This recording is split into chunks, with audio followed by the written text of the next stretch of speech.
네, 여러분 힘드시죠? 저도 힘듭니다. 다 같이 힘든 시기를 어떻게 하면 좀 마음을 다잡고 지나갈 수 있을지 시장도 점검을 해보고 또 과거에는 어땠는지 이런 이야기들을 같이 한번 해보려고 합니다. 일단 주식시장이 그러면 얼마나 빠진 건지 이거부터 한번 체크를 해볼게요. 지금 영상 촬영일이 수요일인데요. 이 수요일 기준으로 18.9% S&P 500이 하락한 상황입니다. 보통 고점 대비해서 20% 하락하는 거를 약세장이다 이렇게 부르죠. 뭐 특별히 20%일 이유는 없지만 어쨌든 기술적으로 봤을 때 고점 대비해서 지수가 20% 빠지면 약세장이라고 하는데 그렇게 생각하면 18.9%니까 거의 약세장의 목전에 와 있다. 뭐 이렇게 볼 수 있을 것 같고요. 아직 조정장이나 하락장, 뭐 장례식장 다 아니고요. 약세장의 목전에 와 있는 그런 상황이다. 이렇게 보면 될 것 같습니다. 왜 이렇게 많이 빠졌는지 알다시피 이분 도널드 트럼프 대통령 때문입니다. 이 도널드 트럼프 대통령 취임 이후에 줄곧 사실은 아주 예전부터 80년대 인터뷰에서부터 이 미국이 다른 나라에 비해서 손해를 보고 있다라는 이야기를 많이 했어요. 그래서 이 무역 적자를 왜 우리가 계속 봐야 되냐, 손해를 계속 봐야 되냐, 더 이상 손해보는 짓 안 하겠다. 그래서 4월 2일은 해방의 날이고 이날에 맞춰서 관세 발표하겠다라고 했던 게 이 4월 2일이었고 사람들이 대체 관세를 어느 수준으로 어떤 방식으로 매길 거냐에 대해서 관심이 많았는데 4월 2일에 이런 표를 하나 들고 나왔죠. 일단 생각보다 기본적으로 훨씬 더 강력했기 때문에 지금 주식시장이 흔들리고 있는 겁니다. 보편관세 10%를 모든 국가한테 때리고요. 무역적자가 미국 입장에서 봤을 때 큰 60개국을 콕 집어가지고 이 나라들한테는 상호관세라는 거를 매기겠다라고 했어요. 그러니까 해당국이 우리에 비해서 돈을 많이 벌어가고 있으면 우리는 그거에 맞춰서 상호적으로 맞춰서 관세를 매기겠다라는 건데 물론 한국도 대미 무역 흑자, 한국 입장에서는 흑자죠. 그러니까 미국 입장에서는 적자가 큰 나라여서 여기에 이렇게 포함이 됐습니다. 한국은 상호관세 25%가 적용이 됐고요.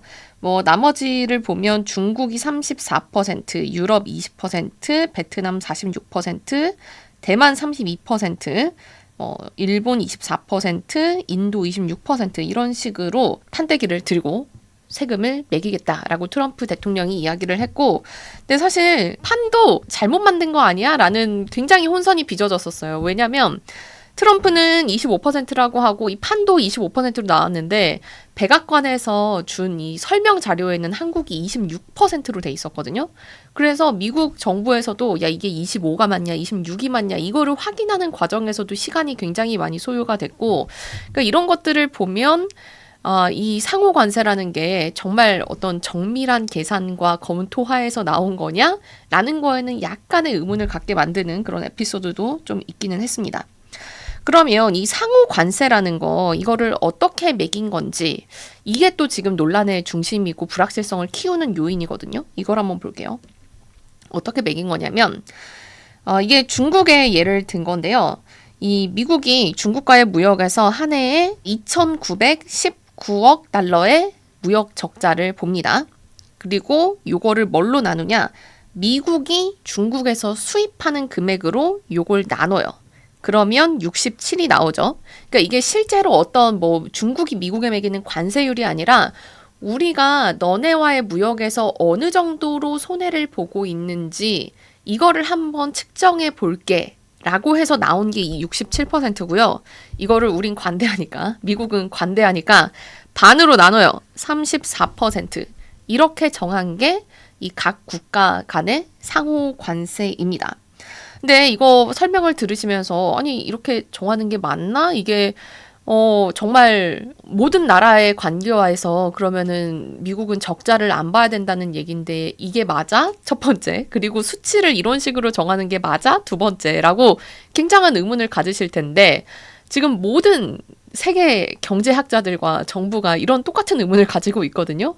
그러니까 이거는 우리가 어떻게 부족해서 지금 이해를 못하고 있는 게 아니라 세계가 정말 이렇게 상호관세율을 정하는 게 맞느냐 약간 황당하다라는 반응을 보이고 있어요. 그래서 주식시장이 흔들리고 있는 거고요. 근데 이렇게 상호관세를 부과를 하게 되면 미국의 관세가 얼마나 높아지냐면 이 평균적으로 그러니까 무역 규모와 상호 관세율을 이제 감안을 해서 가중 평균을 내봤을 때 대략 미국의 관세가 22%까지 올라간다라고 합니다.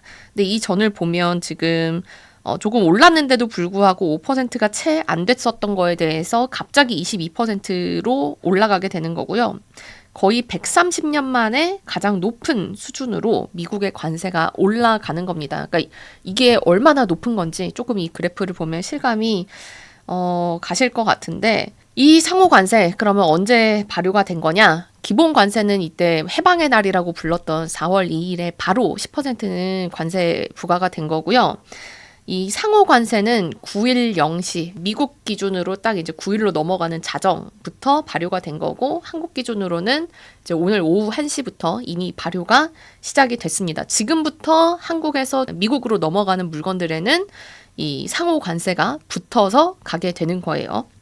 근데 이 상호 관세라는 게 아까 상호 관세를 만든 수식을 살펴볼 때도 얘기를 드렸지만, 이게 과연 말이 돼? 이렇게 강하게 하긴 했지만 이거를 진짜 하겠어? 라고 생각을 했는데, 지금 상황은 야, 설마 진짜 하겠어? 진짜 하겠어? 했던 걸 진짜 해버려서 시장이 놀라고 있는 상태인 겁니다. 그러니까 상호 관세가 발효되는 이 9일, 오늘 이전까지만 해도 시장에서는 이거 좀 미루든지 아니면은 조금 누그러뜨리든지 뭔가 실제로 발효되기 전에 조치를 취할 거야 라는 생각이 굉장히 강했어요. 그래서 어떤 일까지 있었냐면, 이 상호 관세가 유예될 거다. 지금 사람들이 다 이상하다고 생각하고 있는 이 관세 유예될 거다라는 가짜 뉴스만 나와도 시장이 출렁거려요. 이게 지금 S&P 500인데 7일 하루 동안에 이 S&P 500 지수를 그린 겁니다. 하루에요. 처음에 이 트위터에 가짜 뉴스가 하나 나옵니다. 어떤 게 나오냐면, 사실은 이 트위터 저도 굉장히 많이 참고를 했던 뉴욕 특파원 할 때 이 트위터거든요. 그러니까 굉장히 이상한 트위터는 아니고요. 뭐 지표라든지 속보가 있을 때 굉장히 빨리 올려주는 트위터 중에 하나여서 이 뭐 파이낸스 하는 분들도 많이 참고를 하는 그런 트위터 중에 하나인데, 여기서 이 오전 10시 13분에 트위터를 하나 올리죠. 트럼프가 90일 동안 이 상호 관세를 유예할 거라고 헬셋 장관이 이야기를 했다라는 트위터가 올라오고, 근데 요거를 CNBC 방송에서 라이브를 하다가 이걸 딱 보고 이런 게 있어? 속보 전달을 한 거예요. 그러니까 시장에서 난리가 나죠. 이 원래 한 2% 정도 빠지고 있었던 S&P 500이 갑자기 올라서 3%까지 올라가 버려요. 그러다가 사람들이 야, 근데 이거 CNBC에서 속보로 얘기하고 트위터에서 속보로 했는데 이거 근거가 뭐야? 근거가 없는 것 같아. 라고 하면서 시장이 또 점점 빠지기 시작했고, 백악관에서 이거 가짜뉴스다 라고 이야기를 하면서 주가가 마이너스 2.3%까지 빠져버립니다. 그러니까 이게 지금 한 30분도 안 걸린 사이에 S&P 500이 위아래로 5% 이상 출렁인 거예요. 근데 종목이 아니라 지수가 30분 안에 5% 출렁인 거거든요. 정말 미친 시장인 거죠. 근데 이게 뒤집어 말하면 그만큼 이 관세라는 게 시장을 뒤흔들고 있다라는 거고, 그리고 시장에서는 이 상호 관세가 실제로 발효가 되지 않기를, 그 전에 뭔가의 조치를 취하기를 바래왔다라는 어떤 반증으로 볼 수 있을 것 같고, 또 트럼프의 관세라는 게 얼마나 시장을 불안하게 하고 있는지를 보여주는 그런 사건이었고요. 이게 7일 얘기고, 바로 이제 간밤, 그러니까 8일은 이제 상호 관세가 발효되기 전날이죠. 그래서 사람들이 설마 이전에 뭔가를 할 거야 라고 기대를 하면서 시장이 초반에는 좀 많이 올랐어요. 이렇게 3% 이상 오르면서 시작을 했습니다. 왜냐하면 또 오전에 이런 얘기들이 있었거든요. 트럼프가 우리 한덕수 이 대행과 전화를 해가지고 뭔가 잘 하려고 이제 노력을 하고 있다. 뭐 일본이나 한국 같은 이런 우리의 우방국에는 뭐 협상을 우선적으로 해라. 막 이런 이야기를 하면서 뭔가 상호관세 부과 전에 뭔가 협상이 빠르게 이루어질 것만 같은 이런 뉘앙스를 내주니까 이것만으로도 아침에 3%가 넘게 올랐어요. 근데 문제는 지금 보시면 계속 이 초반에는 좋았던 분위기가 슬슬 내려가잖아요. 왜 그랬냐면 이 또 미국 이 무역 대표가 이 국회에 나와가지고 이야기를 하는데, 이 상호관세라는 게 굉장히 초기 발표 안대로 그대로 갈 것 같은 이야기들을 내놨어요. 뭐 예를 들면 단기간에 관세 면제는 어렵다. 그리고 무역 적자는 수십 년간 쌓여왔던 거고 하룻밤에 해결되지 않을 거다. 각국과 협상에 나설 수는 있는데, 그리고 나설 건데, 다만 이 협상에 뭐 어디 데드라인을 정해놓고 우리는 빠르게 관세 협상을 한다라는 게 아니라 시간표가 없다. 우린 정확하게 되는 게 중요하지. 협상은 연장될 수 있는 만큼 연장될 수 있다. 이런 식으로 얘기를 한 거예요. 그러니까 시장이 기대하는 것과는 다르게 시장은 유예 혹은 뭐 빨리 관세율을 낮춘다든지 이런 것들을 기대했는데 이런 거 없을 것 같다. 라는 뉘앙스를 여기서 보여준 거고, 그러면서 주가가 또 빠지기 시작했고, 여기다가 정말 형님들 두 분이 너무 치열하게 싸우고 계시죠. 이 중국은 물러설 기미가 없어요. 트럼프가 중국에 대해서 34% 상호관세 때린다고 하니까 34%? 나도 똑같이 너네한테 34% 때릴 거야. 보복관세 때릴 거야. 라고 했고, 중국이 보복관세를 가장 먼저 들고 나오니까 이 미국 형님 감히 나한테 기어올라? 기어올라는 애들은 초장에 밟아줘야 다른 애들도 못 기어오른다. 약간 이런 느낌으로 너 지금 보복관세 했어? 그러면 나 이거 못 참아. 50% 추가 관세 매길 거야. 라고 해서 지금 이미 이 104%에 달하는 관세가 이제 상호관세죠. 이게 지금 이미 이 9일 오후 1시를 기점으로 발효가 된 그런 상황이에요. 그러니까 너무 강대강으로 치닫다 보니까 중국도 여기에 대해서 이거는 괴롭힘이다. 미국이 전 세계를 대상으로 괴롭히고 있다라고 주장을 하고, 또 심지어는 예전에는 중국이 저렇게 얘기하면 좀 너무 자기네 나라만 우선하는 거 아니야? 자기네는 다 보호무역하고 이 산업 가둬가지고 자기네 거 육성하고 보조금 주면서 쟤네 좀 이상한 애들 같아. 이렇게 했었는데 이제는 다른 나라 유럽이랑 뭐 아시아에서도 미국이 좀 너무하는 거 아니야? 너무 깡패짓 하는 거 아니야? 라는 어떤 분위기가 조금 감지되면서 이제는 정말 어떤 강대강의 매치가 되어버린 그런 분위기가 되다 보니까 주식시장은 더 덜덜 떨고 있는 그런 상황인 거죠. 근데 이게 일단은 어떻게 될지는 앞으로 몰라요. 일단 상호관세가 발효되기는 했지만 다른 나라들이랑 이렇게 하나하나 협상을 해 나가겠죠. 일단 중국은 말씀드린 대로 보복관세를 하겠다고 했고, 유럽은 야 우리 자동차에 대해서는 서로 그냥 퉁치자, 똔똔으로 하지 말자, 뭐 이런 관세도 제한하고, 캐나다도 보복관세 검토하고 있고, 한국 비상대책위원회 소집해서 대응을 하자라고 하고 있고, 베트남도 우리 그냥 서로 관세 매기지 말아요. 뭐 이런 것들 이제 각 국마다 협상을 좀 하려고 노력을 하고 있기는 한데, 적어도 트럼프가 애초에 제시했던 것만큼, 그런 판때기 들고 와서 수치를 제시했던 것만큼 우리가 그대로 안 할 거고 협상에서 좀 뭔가 빠르게 누그러지는 모습을 보여준다면 시장이 조금 안도할 가능성도 있을 것 같고, 근데 다만 이제 그 다음의 문제는 그렇게 안도했는데 생각해보니까 그래도 관세율이 좀 그래도 매겨지는 거 아니야? 기본적으로 10%가 다 매겨지는 거고 관세율이 높아진 거고, 그렇게 되면 미국의 물가의 상승 압력을 관세가 가하게 될 것이고, 물가가 오른 상황에서 금리를 낮추지 못하면 그게 경기에 하방 압력을 가할 거고, 그러니까 그게 경기 침체의 어떤 속도를 더 가속화하게 될 거고, 야, 그러면 이거 정말 큰일 아니야? 기업 실적 망가지는 거 아니야? 라는 쪽으로 이제 사람들이 생각하게 된다면 시장이 좀 더 나빠질 수도 있는 거겠죠. 그러니까 양쪽의 측면이 가능성이 지금은 너무나 고루 있어서 불확실성이 커졌다라고 이야기하는 거고, 그 불확실성이 시장을 발목을 잡고 있는 그런 상황인 거죠. 이렇게 관세를 둘러싼 불확실성이 시장을 뒤흔드는 상황에서 우리는 잠깐 이제 과거로 시간 여행을 한번 해보도록 하겠습니다. 이게 최근 5년 S&P 500 그래프인데, 지금처럼 시장이 흔들린 적이 얼마나 많았는지, 과거에는 얼마나 떨어졌고 또 얼마나 빠르게 회복을 했는지 이런 것들을 좀 보려고 하는데요. 이 최근에 주가가 가장 길게 주춤했던 게 이 구간이에요. 2022년에서 2023년 이때를 조금 확대해서 볼게요. 보면요, 한 해에 고점 대비 10% 이상 하락한 적이 3번이나 있습니다. 이때 2번, 3번.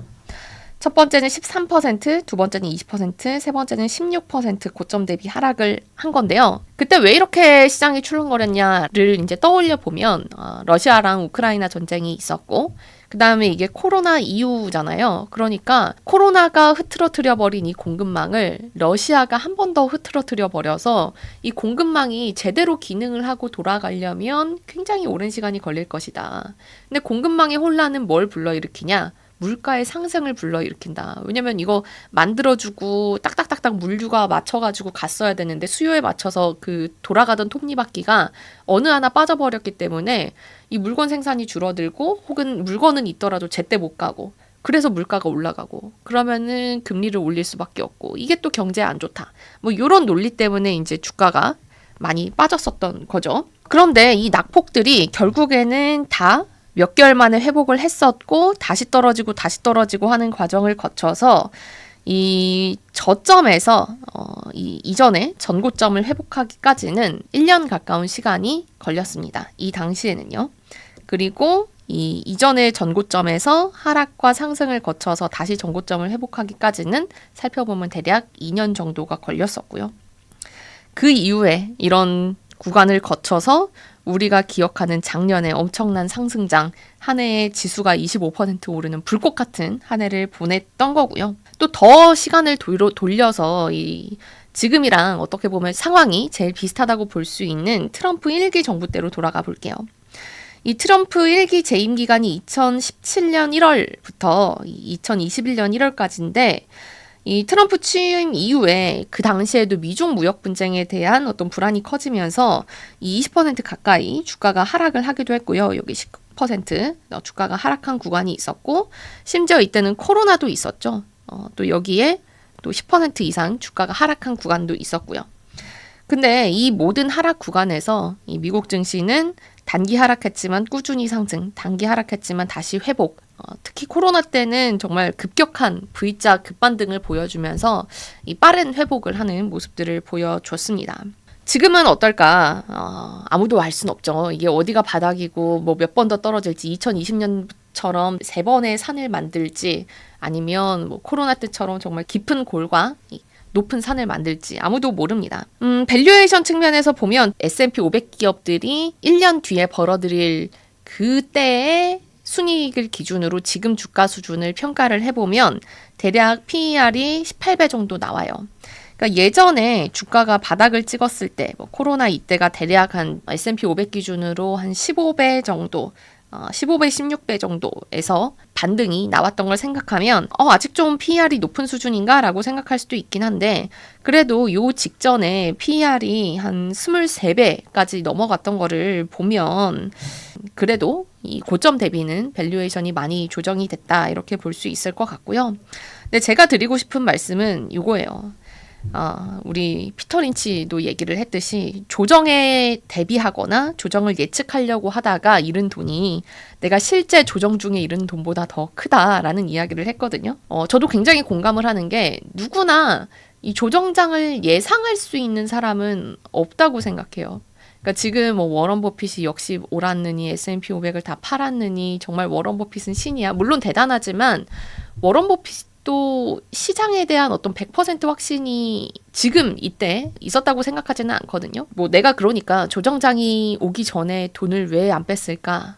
왜 그때 못 뺐을까라고 낙담할 것도 없고 또 내가 막 저점에서 어제 샀어야 되는데 그제 샀어야 되는데 왜 나는 못 들어갔을까? 뭐 이렇게 자기를 자책하거나 아쉬워하거나 할 이유가 없다는 거죠. 왜냐하면 애초에 시장은 맞출 수 없고 맞추려고 노력하는 그 행위 자체가 더 큰 손실을 불러일으키거나 혹은 내가 충분히 먹을 수 있었던 그 상승분을 못 먹는 그런 결과를 가져올 수 있기 때문에 너무 내가 타이밍을 못 맞췄다. 왜 나는 피해 있지 못했나. 이런 거에 대해서 자책을 할 필요는 없을 것 같다라는 말씀을 꼭 드리고 싶었고 제가 1월 때를 대비해서 이 무려 2년 전에 영상을 올린 게 있습니다. 이 영찬이와 경제가 주코노미를 함께하던 그 정말 옛날 시절을 기억하시는 분들이 있으실지 모르겠는데 이 영상을 한번 봐주시면 좋을 것 같아요.